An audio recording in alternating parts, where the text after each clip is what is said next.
Hi, welcome back to Deep Dive, and this is my second muscle car garage. And for those of you still unaware, Deep Dive is taking a few minutes to go through just a single one of my garages from the musical Chill Out 2023 full 300 car garage tour.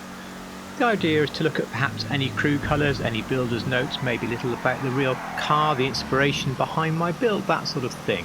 As I say, a deeper dive. So, it's time to dive in. I'm going to kick off with the good old Ruiner. It's the only car in this garage that's been discontinued, and it matters not because they're all over the street to pick up anyway.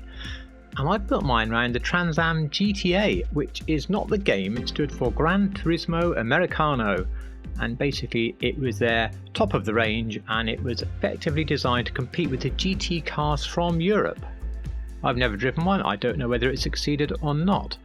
Anyway, I found this example in a very bright red, and the classic candy red gets very close to matching that very easily, and it's really a pretty good build, although as we know the car also has bits of Mitsubishi Starion and other things in it. It's almost a car that is whatever you choose to interpret it as. Volo Cars of Illinois took the Chevrolet C10 truck and they made a show truck for it, which was actually a winning truck at certain shows. They called it Inferno. I think the reason is fairly obvious. It has a massive 6.3 litre V8 and a number of other things in it. If you Google what it's called, you can read more about it. I haven't written the colour down, I guess it's just classic black, and I think it looks rather good. It's just a bit too low, unfortunately. The real show truck wasn't lowered as far, which is why this year I have found a much lower example of this to build on my Yosemite. This next car featured very recently on my channel in a viewer requested Let's Build for the car. Now, funnily enough, I'd rebuilt it as something else, but I built it back like this, and this is how I'm going to store it, because I think this particular custom version of the car is one of the best real world things you can do with it. There's more in the video, including how it's built and including why the wheels that you see on there now are wrong, but I will tell you that it has twin truck turbos and is exceedingly fast in real life, and Rockstar gave us all the parts for this car, so they must have read the article as well. Now, you could just paint your Gauntlet Classic white and say that it came from the movie Vanishing Point, but it would seem such a waste when you could have a colour like this. Pretty sure it came from GTAcolors.com, the code there for Sublime Green, and this just makes a wonderful build. It's a really good looking car, looks so close to the original, and it's fun to drive. It's one of my favourites in this garage, so I highly commend this to you. I've made it this year as a purple resto modded version, which I might keep for a while, but you know, I think I want to put it back like this. I stated before that I love Mustangs, so I have I think 2 of each one, and I have 2 GTTs. This one done up as a classic Boss 302. I think I had to make up this crew colour myself because I can't find it on GTAcolors.com. I just love this pale yellow. I don't know the real Ford name for it, but it works so well on the car.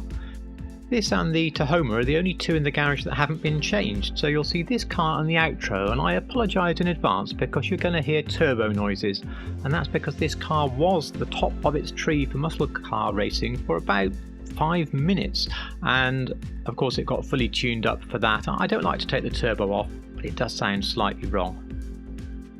As we know, cars that came out more recently in the game look so much closer to the real thing. That's definitely true with this particular Tulip M-100 based on the Chevy Malibu. Now, the Malibu had a specific special version called the M80, and Rockstar simply added 20, made it M100 and provide basically all the same graphics, etc. So it seemed very rude not to build it like that. The wheels on the back are a bit fat compared with real life, which is ironic because on the Tahoma Coupe, where I wanted fat rear tyres, I had to have thin ones. But anyway, that does also mean you can build a drag car on this. This year I've got it as a murdered out matte black one that I saw on the internet, which is okay, but you know, I might put it back to this classic one. For the next car, there's some good news and there's some bad news. The good news is that the faction is still available because there is a Benny's version of it, so they've left the base car for you to buy and it's nice and cheap. The bad news is that I've lost the crew colour that I made. I saw this car advertised on YouTube, and it's a Regal T-Type Turbo, and I love the look of that unusual colour, and I made it up myself. Why I didn't put it in my spreadsheet, I cannot tell you, so sorry about that. So I think we'll gloss over that mistake and move on to a car that looks gorgeous that I do have the crew colour for, and it's a resto modded version, Pontiac Trans Am Firebird. I've always said I wish we could have an actual Firebird, an actual Phoenix on the bonnet, but unfortunately, of course, we can't. Now, like some of the other cars you'll see on these tours, it does look too dark here, but the main reason is it needs to come out into the sunshine really to light that pearl up. Anyway, I think the car looks wonderful. As I'm looking at it now, I don't understand why there is tyre writing on it when there is not on the original. It might be that I left it there by accident. We've mainly seen 70s and 80s cars in this garage, but the last two are later, and this is a 90s Pontiac Firebird, but actually not 90s, because I've made mine around the absolute last, which came out in the early 2000s, which is the collector's edition, because they basically gave us the graphics. And I don't think this is an unusual build. I think many people built the collector's edition, which is why I eventually changed mine. I made an IROC Z race car, which I think is a really cool and different build on the car now. And there is a video for that, which I will endeavour to link below, so you can see what else you can do with this. I haven't written down the colour, I think it's just race yellow. The car does look very good, and it's also pretty much fun to drive. Definitely something for your muscle car collection. Now, fess up, did you spend the whole of the time I talked about that last car not listening and wondering what the heck the colour was on this car? If so, fair enough. So the Rouge Ford Mustang Stage 3 Premier Edition. I've had to correct the name above, I effectively missed a bit out.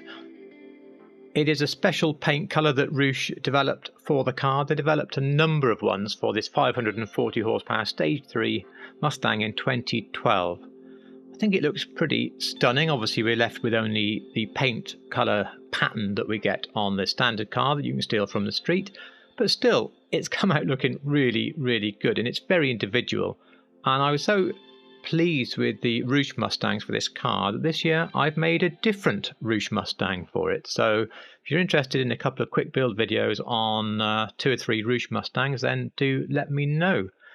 Anyway, that completes the tour of Muscle Car Garage 2. And next week we're going to move to Muscle Car Garage 3, and that is mainly the later cars, mainly the cars that come from this century. If you have any comments regarding the builds that you've just seen, or indeed requests around them, then please do put those down below. That would be great. And if you enjoyed it or had any inspiration, please do smash that like button. It does so much to help grow the channel. It's a little thing for you, but a big thing for me.